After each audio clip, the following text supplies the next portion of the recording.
부쌤의 거꾸로 한국사 시즌 3 그 63번째 시간입니다. 이 시간에는 전체주의 국가의 등장과 제2차 세계대전 새로운 단원이 시작됩니다. 이제 점점 한국의 2차 세계대전이 끝나면 한국이 독립하게 되니까요. 한국의 독립이 그만큼 다가온다. 하지만 일제의 식민 지배가 그 마지막 발악을 하는 시기이기 때문에 한민족 우리 민중의 삶은 더욱더 힘들어졌을 겁니다. 일제의 전시 동원 체제가 계속되면서 우리 민중의 삶이 얼마나 힘들었는지 살펴보도록 하겠습니다. 이번 시간에 여러분은 1929년 미국에서 시작된 경제 대공황 이후에 2차 세계대전의 발발까지 세계사의 큰 흐름을 파악하고 이탈리아, 독일, 일본의 이런 전체주의 국가들의 성격은 무엇이고 그 문제점이 무엇인지 비판할 수 있어야겠습니다. 내용을 살펴보도록 하죠. 1차 세계대전이 끝나고 나서 서구 열강은 유례없는 호황기를 누립니다. 민주주의가 발전하고요. 경제 면에서 공업 생산력이 비약적으로 증대됩니다. 그런데 당시의 경제정책은 자본주의 경제정책 중에 고전 자본주의라고 하는 거죠. 쉽게 말해서 모든 걸 시장에서 알아서 하라. 보이지 않는 손이 알아서 다 통제해준다. 네 마음대로 해라. 쉽게 말해서 자유주의입니다. 이러게 되니까 생산과 소비가 균형을 이루지 못하죠. 생산과 소비의 불균형. 많이 생산을 해서 팔릴 거라고 생각을 했는데 보이지 않는 손은 끝내 보이지 않았습니다. 손 자체가 없었던 거죠. 수요와 공급이 자연스럽게 시장에서 통제가 될 줄 알았는데 너무 많이 생산되고 안 팔리니까 이제 망해. 그 회사 직원들이 실직을 하게 되네. 실직을 하게 되니까 수요가 창출되지 않죠. 그래서 또 망해. 이게 바로 경제 대공황이죠.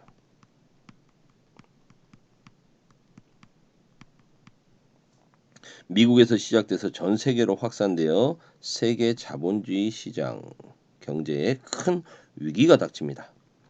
그러자 영국, 미국, 프랑스와 같은 좀 선진 국가들 있죠. 선진 자본주의 사회에서는 자기 나라와 식민지를 하나의 블록으로 묶어요. 배타적인 경제 블록으로 묶습니다. 묶어서 자기들끼리만 거래를 하죠. 보호무역이 강화됩니다. 영국은 자국의 화폐인 파운드 화의 이름을 따서 이걸 파운드 블록. 프랑스는 프랑이니까 프랑 블록. 미국은 달러죠. 달러 블록을 만들어서 버티는 겁니다. 선생님, 미국은 식민지가 많지 않잖아요. 미국은 남아메리카, 아메리카 전체를 사실상 뭐 식민지로 한다기보다는 자신의 시장권으로 두고 있죠. 그래서 아메리카 대륙을 묶어서 달러 블록을 형성을 한 겁니다. 그럼 문제는 뭘까요? 식민지가 별로 없거나 아예 없는 나라들이 문제죠.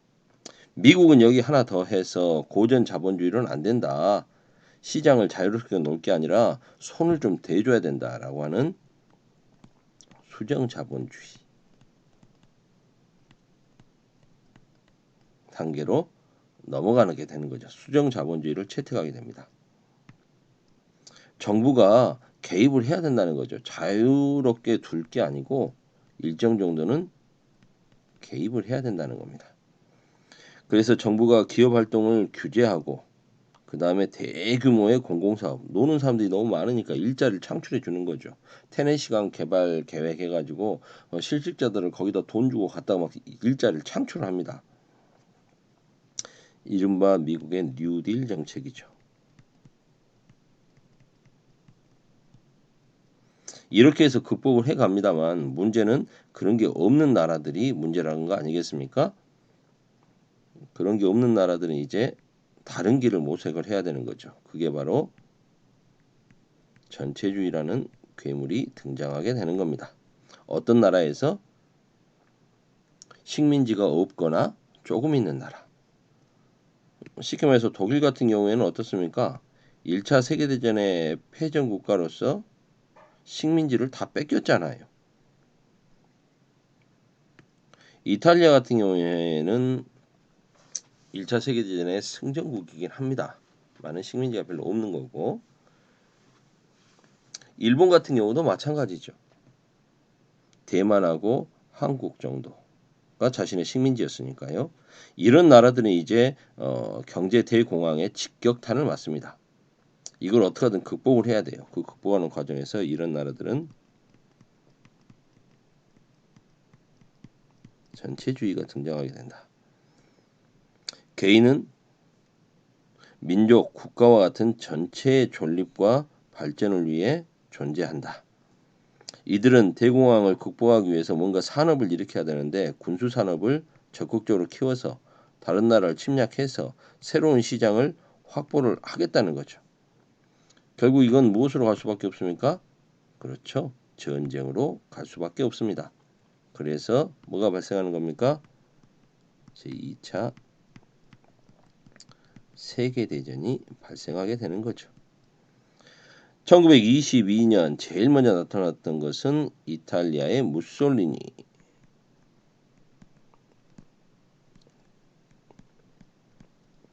파시즘이라고 하죠.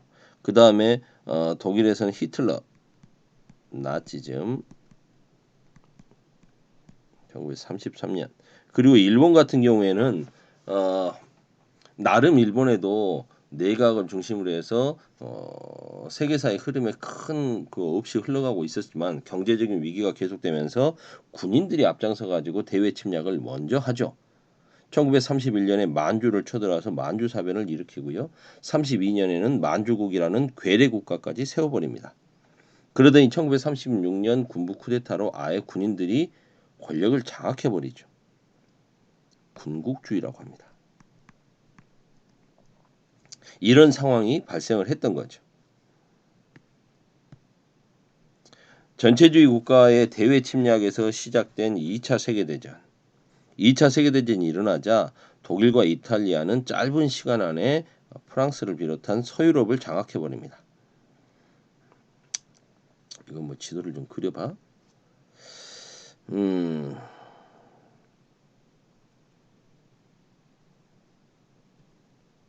지도를 유럽 지도를 한번 그려보자면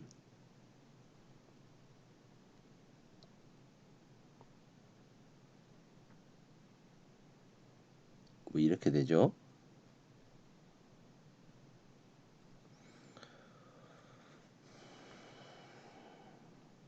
나치 독일이 여기 있습니다. 독일은 오스트리아와 합병을 하고 그리고 폴란드를 침략하면서 이제 본격적인 2차 세계대전의 서막을 열죠. 그리고 삽시간에 프랑스를 점령을 해버립니다. 이탈리아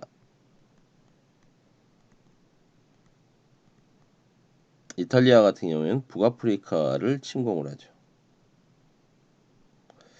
그런가 하면 이 스페인에서는 스페인 내전 끝에 프랑코라고 하는 사람이 권력을 잡는데 이 프랑코 같은 경우에 중립을 선언했지만 사실상 전체주의 히틀러나 무솔리니하고 좀 친하게 지내죠. 사실상 서유럽이 완전히 장악이 된 겁니다. 이런 와중에 이제 뭐 영국만 열심히 싸우게 되는 거죠. 뭐 이런 상황. 그리고 이제 독일이 여기에서 그치지 않고 소련하고 이렇게 영국 침략에 이어가지고 이게 잘 안 되니까 이제 방향을 돌려가지고 나중에 소련으로 전쟁을 해가죠. 전선을 확대해가면서 2차 세계대전이 더욱더 장기화되게 됩니다. 반면 일본 같은 경우에는 어떻습니까? 이것도 한번 지도를 그려볼까요?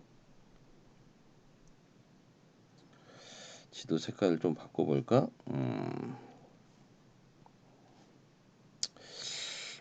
만주, 한반도. 어느 부분부터 그려야 될까요?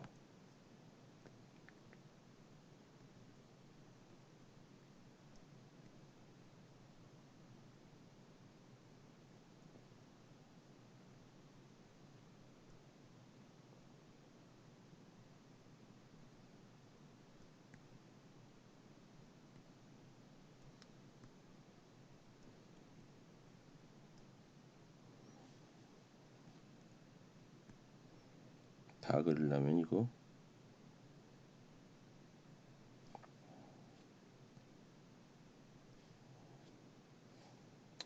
말레이시아, 인도네시아 대충 그릴게요.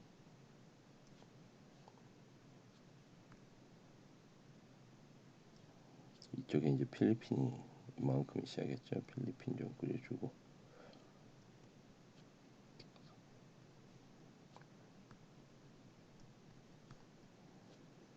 저기 뭐 파푸아 뉴기니가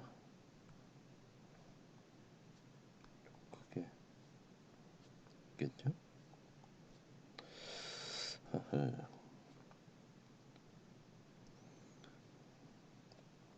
자, 일본 같은 경우에는 일본의 침략상, 일본은 1910년 조선을 먹었죠. 그 전에 청일전쟁 때 1895년 대만을 먹었고요.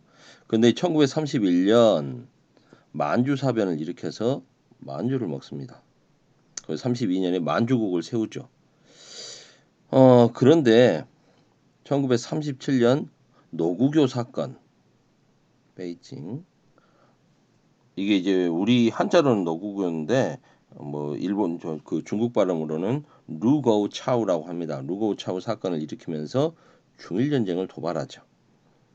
그래서 삽시간에 베이징을 비롯해 가지고 뭐 난징이라든가 주요 도시들을 먹기 시작합니다.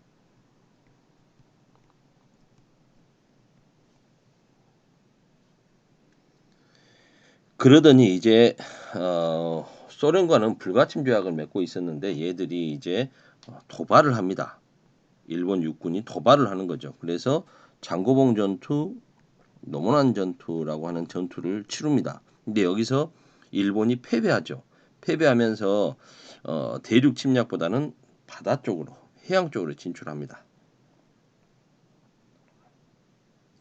그리고 이제 39년 노무난 전투 패배하고 나서 41년에 태평양 전쟁을 일으키면서 동남아시아를 완전히 석권을 하게 되는 거죠. 그런 과정. 자, 보겠습니다. 얘들이 이제 점점 이쪽으로 세력을 키워가니까 이제 미국으로서는 열받는 거죠. 그래서 미국이 ABCD 봉쇄라는 것을 취하게 되고 여기에 대해서 일본이 이제 1941년 태평양 전쟁으로 이 전선을 확대하게 됩니다. 일본이 이제 대동아 공영권이라고 그래서 자신들이 동아시아가 일본을 중심으로 뭉쳐서 서구 열강에 맞선다라는 명분을 세우는 거죠. 일본의 최대 영역을 보자라면 일단 소련하고는 전투를 좀 안 하고 있었으니까요. 패배했었으니까 뭐 이렇게 해서 만주 차지하고요. 그 다음에 중일전쟁 일으켜가지고 이제 베이징까지 먹고 한참 내륙까지 막 들어갑니다. 나름 버마 뭐 이렇게까지 자신들의 영역권이죠. 바다에는 점선으로 칠해볼까요? 동남아시아 섬들을 인도네시아, 말레이시아 다 차지해버리니까요. 결국 인도네시아를 차지하고 있던 네덜란드를 쫓아내고 말레이시아와 그 다음에 말레이시아와 싱가포르 등을 차지하고 있었던 버마 차지하고 있었던 영국 몰아냈고요. 그 다음에 프랑스는 독일이 지금 먹었지 않습니까? 독일이 차지했는데 중국으로 가는 길을 열겠다면서 자신들의 추축국 동맹인 그 독일이 차지하고 있었던 베트남. 원래는 프랑스가 차지하고 있었는데 그 프랑스가 독일에게 먹혔기 때문에 여기에는 사실상 친독일 식민 정권이 있었던 거죠. 그들의 협조라는 이름으로 들어가서 아예 베트남과 인도 차이나 반도를 점령을 합니다. 그리고 이제 파푸아 뉴기니까지 뭐 이러다 보니까 이제 영국의 연방국인 호주와도 전쟁, 호주 뉴질랜드하고도 전쟁을 하게 되는 거죠. 이런 과정. 그 다음에 여기 어디입니까? 여기 사할린 섬 절반도 러일 전쟁 이후에 자신들이 차지하고 있었으니까요. 일본이 이런 구상으로 최대 판도가 이 정도까지 됐던 거죠. 이게 일본이 자신들 말로는 대동아 전쟁, 대동아 공영권이라고 주장을 하면서 전쟁을 일으켰던 최대 판도가 이렇게까지 차지했었습니다. 자, 내용을 좀 볼까요? 일본은 1931년 만주를 침략했다고 그랬습니다. 만주 사변, 꼭두각시 국가인 만주국을 세우더니 이제 36년 쿠데타로 군부 쿠데타로 군국주의 체제가 만들어졌고요. 1937년 류고우 차오 노구교 사건으로 중일 전쟁을 도발합니다. 그리고 동남아시아를 침략하더니 드디어 태평양 전쟁을 도발하게 되는 거죠. 결국 전체주의 국가에 맞서서 미국, 영국, 소련, 중국 등 여러 나라와 민족이 연합군을 결성해서 전쟁을 하게 되고요. 결국 2차 세계대전은 연합군이 승리하게 됩니다. 하지만 그 전쟁의 결과 서유럽은 세계를 역사를 주도하던 서유럽은 쇠퇴하고요. 미국과 소련이 새롭게 성장을 하게 되는 거죠. 그러면서 이제 미소 냉전 체제가